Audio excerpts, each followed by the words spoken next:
সন্তুর প্রথম প্রেমেই ধাক্কা, ফ্রডের ফাঁদে পড়ল বেচারা।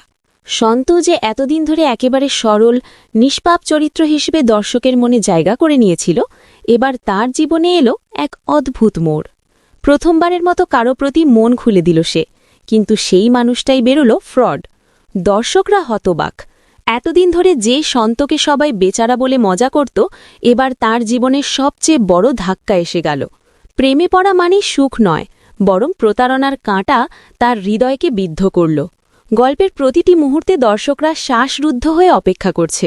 সন্তু কি এই প্রতারণার জালে আটকে যাবে, নাকি সে আবার নিজের সরলতা দিয়ে সবকিছু জয় করবে? চিরদিন তুমি যে আমার এবার শুধু প্রেমের গল্প নয়, এটি হয়ে উঠছে প্রতারণা আর বিশ্বাসের লড়াই। সন্তর চরিত্রে যে আবেগ, যে সরলতা, তা দর্শকদের চোখে জল এনে দিচ্ছে। অডিয়েন্স হোক, সন্তু কি প্রেমে প্রতারিত হয়ে ভেঙে পড়বে, নাকি নতুন শক্তি খুঁজে পাবে? প্রতারণার এই ধাক্কা কি তার জীবনের মোড় ঘুরিয়ে দেবে? আর আপনি কি প্রস্তুত সেই মহাপ্রকাশের জন্য?